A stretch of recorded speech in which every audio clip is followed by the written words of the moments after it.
Behavior change is tough, especially since behavior change is highly associated with your identity change as well, alongside a compass of other variables to think about. So I just want to share with you something that I am working through to help make this conceptualized behavior change from a different angle so that you can frame it differently that may help you the way I see it in my mind through some of the analogies and reframing that I'm going to share with you. So, for example, when you were trying to do something new, something you've never done before, whether it be a behavior, a task, some type of knowledge, something you're trying to learn, you're going to feel overwhelmed at the very beginning stages, which is completely normal. It means that you're growing. It means that there is a set of new information in front of you that you don't know, but it can be very overwhelming because there's a lot of it, and you can overwhelm yourself by expecting yourself to learn at a faster rate than you actually are. So there's a component of expectation as well that can lead to some type of negative thoughts and emotions. And so to put this into a different concepts here through my own experiences right now, say like for example, I am rebranding everything at the moment and I am moving from one website platform to a whole different one that is more flexible and it's going to be more advantageous in the long run, but at the shorter time horizon, it has a very large learning curve that I am putting myself through. So that means there's gonna be a lot more work for me to watch these videos, go through the buttons, and all that type of stuff. And so I am getting very overwhelmed by it, but I anticipate the feeling overwhelmed, and so that way I can make some type of cognitive like handshake with myself to understand that these feelings that I am feeling right now is completely normal, because just like how we have physical behaviors and habits that we do, like the habits and behaviors that you have when you go brush your teeth, when you tie your shoe, if you have a morning routine, just normal habits and routines that you have in your own life that you have developed and installed, depending on the degree of severity it is and how much it's ingrained inside you, that stuff becomes almost automatic, like breathing. And just like our physical behaviors, we have our cognitive and psychological behaviors. So it's just your automatic processing of how you just have a cascade of information and a cascade of thoughts excuse me, that you immediately associate to something. So like if something, for instance, this moment of like, hey, I am going through this high learning curve of learning for this website. Ooh, overload information. Of course, immediately I'm going to feel like an imposter. Of course, I'm going to start doubting myself. These are patterns of thoughts that I have reprogrammed into myself that from previous behaviors in other contexts. And so here it's normal that they are happening. But the nice thing is that imagine if your brain, you are like a supercomputer, you can reprogram the software. It's not definite. You don't have to have it that way. You can start changing how you start thinking about certain things, just so that you have these type of cognitive behaviors as well. And it takes time to unravel it, kind of like a bunch of knots and like shoelaces, like big knots. It takes time to unravel them and to re sort them out in a way that is more favorable to you, right? Not saying that those thoughts are good or bad or favorable or not. Sorry, good or bad. It's just in that context, are they favorable to you or are they not? So that's for you to decide. But coming back to this, it's like, okay, me with this website, me with all this stuff, and it's overwhelming to me at the very beginning stage, but I can anticipate it, and so it's okay. And it's almost like a muscle. It's almost like an exercise, because say you do the same exercise your first time exposure to it, your exposure to one exercise, your systems, you're going to be on high alert, you're going to see everything, and it's going to be very straining and demanding a lot of load on you when you're doing the exercise. But the more reps you get in, the more familiar you get with it, it won't be as foreign anymore.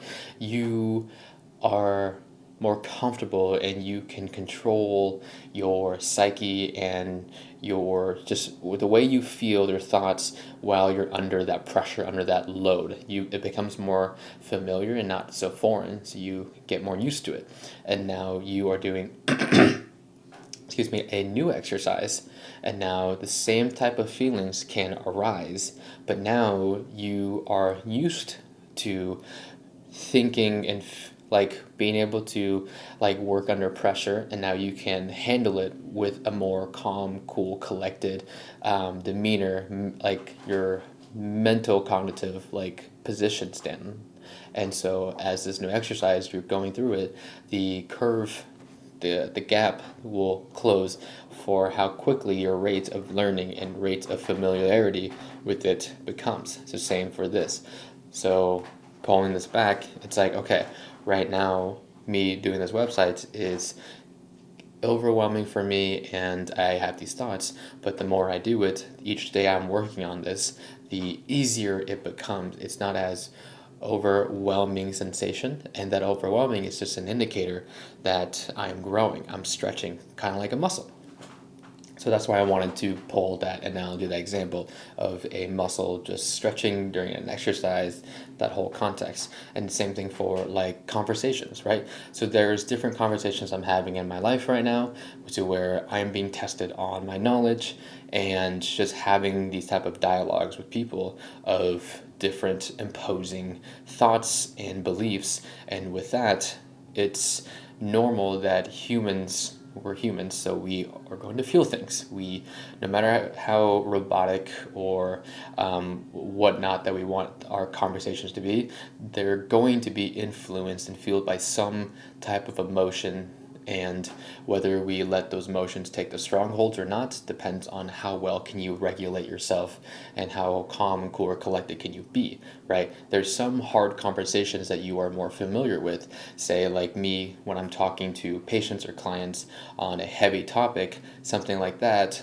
Back when I was like at the beginning stages of doing that stuff, that was uncomfortable. It was hard for me to think clearly because my heart rate's going up. I'm breathing. My breathing rate is more rapid, and I can't think as clearly cerebrally as I know I can. But now over time, I'm more calmer in it. I'm more cool. I can hold myself in this type of rigorous setting, and now I have other conversations that I am having that is placing that type of stress on me as well. It's just growing pains. It's just you're stretching in a different way. But now I am becoming aware that as I am in these conversations, it's like, hey, I'm feeling these emotions. It's just that it's causing me to react in some way, but I am aware enough to catch it and to know that, hey, I just need to be exposed to this more often, and then it will get easier, and then I can think more sharply and be able to articulate my thoughts from a logical and rational position, and not just from a emotional state. And that's a great segue into like having normal conversations with people. It's like, I remember growing up, I would have conversations with my mom or just with loved ones, and did you know how family can just press your buttons just right? And you were trying to have a rational conversation, but the two parties in the conversation are both very emotional, and so it's very difficult to have a rational conversation when you're in a emotional state. And so that's very much kind of like this, and the more times you expose yourself to that level of pressure, that level of change while you're in it, that's where you get your footings and you start to really learn how to breathe within the chaos. And so the reason why I want to share all this is I hope that whatever behavior, whatever habit, whatever thing it is that you are trying to get better in when it comes to learning something, when it comes to you improving your task, your craft, that was the word I was looking for, your craft, or being able to articulate yourself under pressure and load, it is okay for you to feel these feelings, these thoughts, these emotions, but being aware and being able to eject yourself from the seat and look at it globally is a very helpful and favorable tool to have within your arsenal. And then that way you can self-regulate yourself internally before you react and project it outward physically, whether it be whatever your actions or your however way you want to articulate your words in that situation. So you're just it's okay. Behavior change is hard. Cognitive behavior change is hard, and it's in the hard, in that pressure, is where we will learn to grow.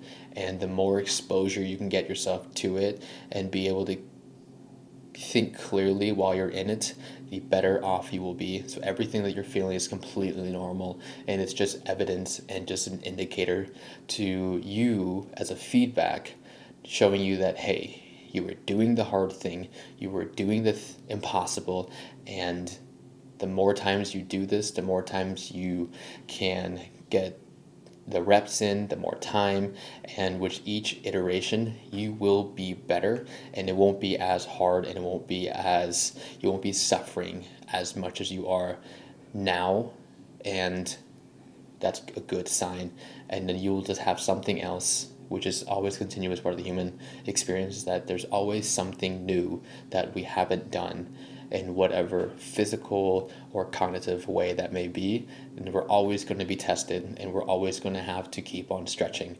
If you keep pushing yourself into new domains, you're always going to be stretching. And so it's part of the game, and it's okay. Think of it as an exercise that you're just not used to.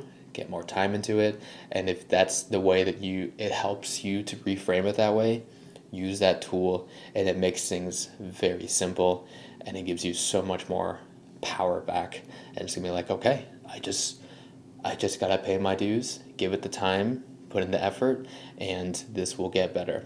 So I just wanted to share that behavior change reframing tool that I have used and that I had a realization today, and that can be helpful and of use to you. So thank you guys for listening, watching this episode, and I will see you in the next one. Have a great day.